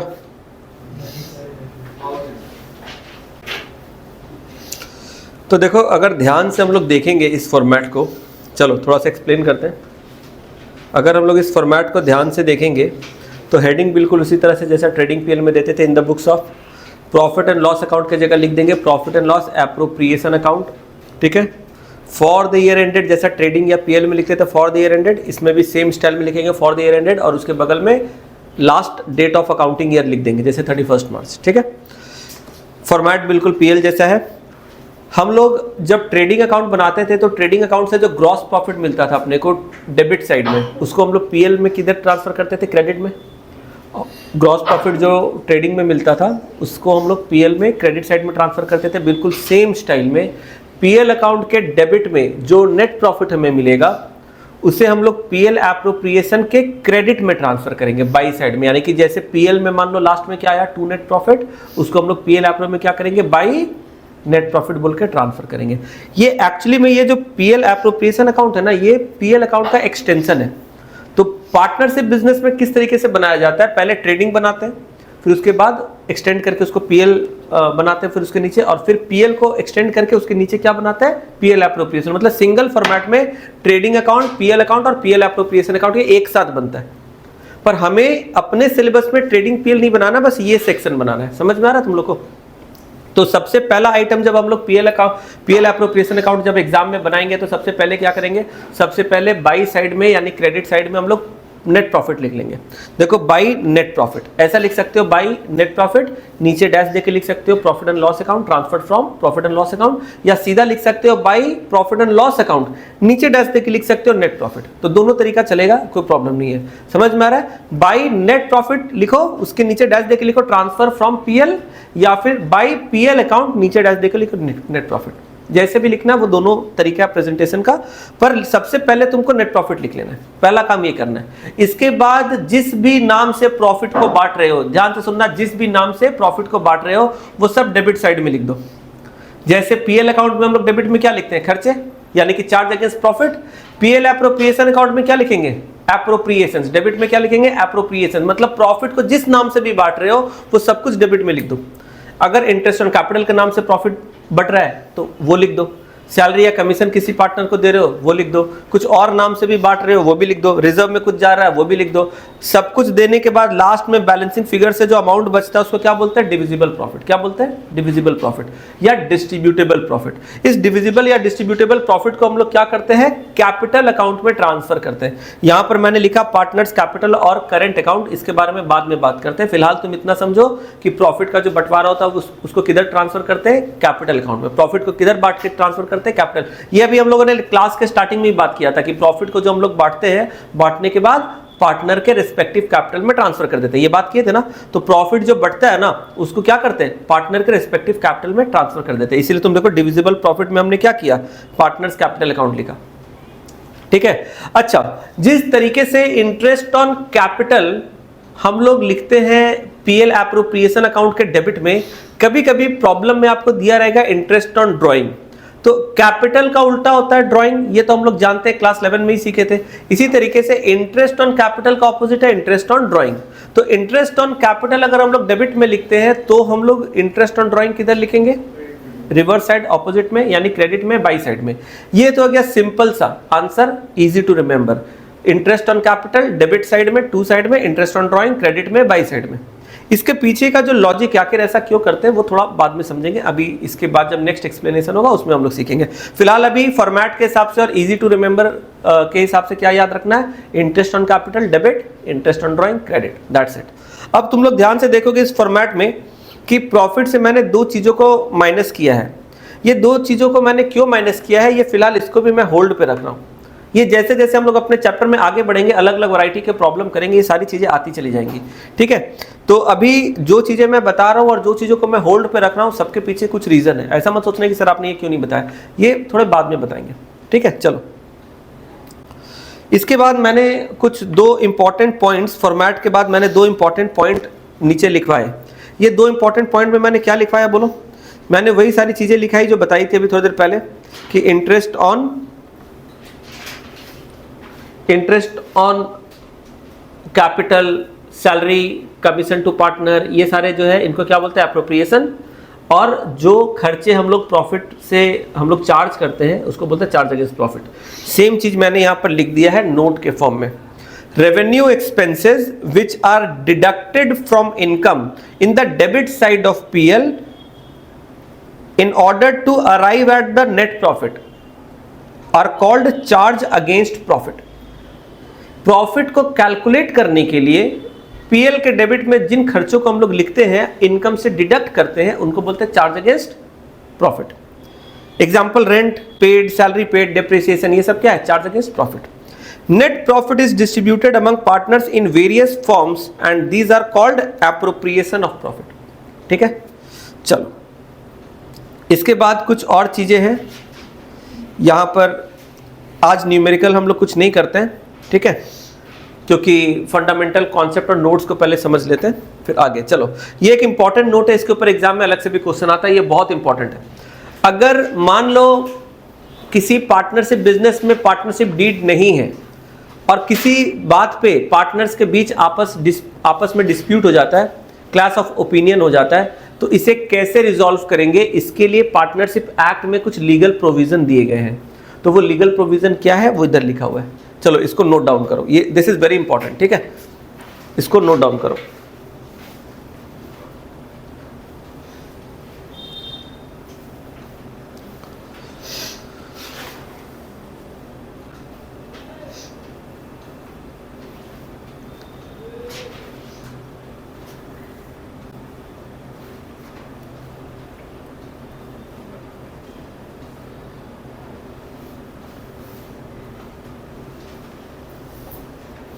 डिक्टेट करें?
जल्दी जल्दी लिखो, जिसका हो जाए बताना। वीडियो क्लास वाले स्टूडेंट्स आप लोग भी लिखो जल्दी जल्दी। जो स्टूडेंट वीडियो मोड पे देख रहे हैं उनके पास ऑप्शन है पॉज करके आराम से लिखेंगे। तुम लोगों के पास ये सुविधा उपलब्ध नहीं है।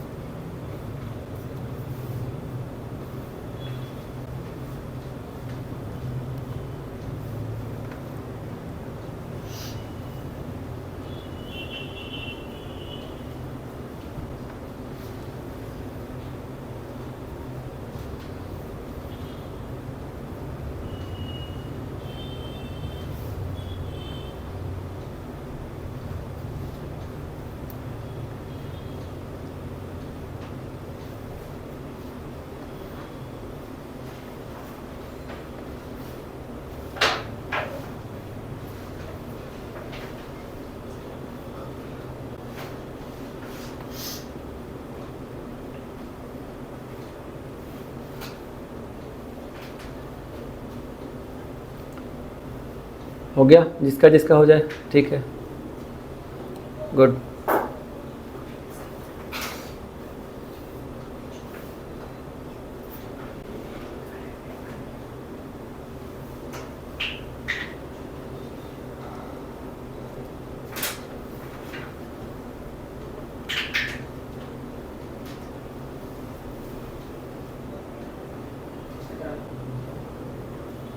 ठीक है, तो देखो बेसिकली यहाँ पर बोला क्या जा रहा है, ध्यान से सुनना। अगर पार्टनरशिप बिजनेस में पार्टनर्स ने कोई अग्रीमेंट नहीं बनाया, किस लिए, वही दोस्ती का कसम, रजनीगंधा की कसम। तो अगर मान लो कोई ऐसे फ्रेंड्स हैं जिन लोगों ने पार्टनरशिप बिजनेस तो स्टार्ट किया लेकिन कोई लीगल अग्रीमेंट, कोई पार्टनरशिप डीड बनाया नहीं, और बिना अग्रीमेंट के वर्बल टर्म्स डिस्कस किए होंगे उन लोगों ने, पर कोई रिटन अग्रीमेंट, कोई डीड नहीं बनाया उन्होंने, और मान लो बाद में जाकर किसी भी रीजन से आपस में क्या होता है, कोई डिस्प्यूट होता है। कोई इंसान ऐसा हो सकता है जो अपने बात से मुकर रहा है, पहले उसने किसी कोई और टर्म्स उसने बोला होगा, बाद में बोला नहीं मैंने ऐसा नहीं बोला था, मैंने तो वैसा बोला था, किसी रीजन से कोई डिस्प्यूट हो गया, क्लास ऑफ ओपिनियन हो गया, और अब यहाँ पर मामला जो है वो कोर्ट तक गया। तो कोर्ट में अगर कोई भी डिस्प्यूट जाता है तो सबसे पहले कोर्ट को तो नहीं पता कि पार्टनर ने क्या डिसाइड किया था स्टार्टिंग में, वर्बल चीज़ों को तो प्रूफ भी नहीं किया जा सकता। तो कोर्ट मांगेगा कि आप एक काम करो, आप अपना अग्रीमेंट दिखाओ, डीड दिखाओ। अगर पार्टनर्स बोलते हैं कि मेरे पास कोई अग्रीमेंट या डीड नहीं है, तो ऐसे में जज के लिए बहुत डिफिकल्ट हो जाता है कोई भी वर्डिक्ट देना, क्योंकि उसे पता नहीं चलेगा कौन सा पार्टनर सही बोल रहा है, गलत बोल रहा है ना। तो फिर क्या करेगा मालूम है, जो जज है ना वो एक्ट में लीगल प्रोविजन का हेल्प लेगा और उसके रेफरेंस से वो अपना वर्डिक्ट सुना देगा। तो पार्टनरशिप एक्ट में जो लीगल प्रोविजंस दिए गए हैं उसमें एक क्लॉज ऐसा भी है कि अगर कोई ऐसा पार्टनरशिप फर्म है जिसमें कोई अग्रीमेंट नहीं है, पार्टनरशिप डीड नहीं है, और पार्टनर्स के बीच में कोई क्लैश हो रहा है, कोई डिस्प्यूट हो रहा है, तो इसका रिजोल्यूशन कैसे होगा, इसे कैसे, इस तरह के सिचुएशन को कैसे रिजॉल्व किया जाएगा। तो इसमें in this regard partnership act क्या बोलता है, पार्टनरशिप एक्ट बोलता है कि ऐसा अगर सिचुएशन अराइज हो तो आप ये सारे स्टेप्स को फॉलो करो। क्या है, no interest on capital will be allowed to any partner, किसी भी पार्टनर को कोई इंटरेस्ट ऑन कैपिटल नहीं मिलेगा। समझ में आ रहा है, किसी का कैपिटल ज्यादा हो कम हो कुछ भी हो फर्क नहीं पड़ता, किसी भी पार्टनर को कैपिटल पे कोई इंटरेस्ट नहीं मिलेगा। किसी भी पार्टनर ने अगर ड्राइंग किया है तो उस पर भी इंटरेस्ट नहीं लगेगा, यानी ना इंटरेस्ट ऑन कैपिटल होगा ना इंटरेस्ट ऑन ड्राइंग होगा on any of the partners. किसी भी पार्टनर को किसी तरीके का कोई रेम्यूनरेशन भी नहीं दिया जाएगा। रेम्यूनरेशन का मतलब होता है मेहनताना, मेहनताना मतलब मेहनत का कमाई। कोई जॉब पूरा दिन खट रहा है फर्म में, उसको सैलरी नहीं मिलेगा। कोई भागा दौड़ी करके टर्नओवर ला रहा है, उसको कमीशन नहीं मिलेगा। मतलब किसी भी तरह का कोई भी रेम्यूनरेशन, चाहे सैलरी टू पार्टनर हो, कमीशन टू पार्टनर हो, ये सब रेम्यूनरेशन है। ये सब में से कुछ भी नहीं मिलेगा किसी भी पार्टनर को, ठीक है। अगर किसी पार्टनर ने लोन दिया था, ऐसा कभी कभी होता है कि पार्टनरशिप फर्म को पैसों की जरूरत है, तो कोई पार्टनर में से कोई एक बंदा क्या करता है, अपने बिजनेस को फर्म को लोन दे देता है। अगर ऐसा है, पार्टनरशिप फर्म ने पार्टनर से लोन लिया है, तो उसे इंटरेस्ट तो देगा लेकिन 6% पर एनम, उससे ज्यादा से नहीं। यानी if firm has borrowed any loan from any of the partners, in that case partner will get interest on loan but only at the rate of 6%, not more than that. अगर partner बोलेगा नहीं market में तो interest rate 8% चल रहा है, वो bank तो 9-10% दे रहा है, नहीं, उससे कोई मतलब नहीं। एक्ट में बोला जा रहा है अगर आपने अग्रीमेंट नहीं बनाया, डीड नहीं बनाया, आपको लोन पे इंटरेस्ट मिलेगा लेकिन 6%, उससे ज्यादा नहीं। साथ ही साथ बिजनेस में जो भी प्रॉफिट या लॉस हो रही है उसे सारे पार्टनर्स में इक्वली बांटना पड़ेगा।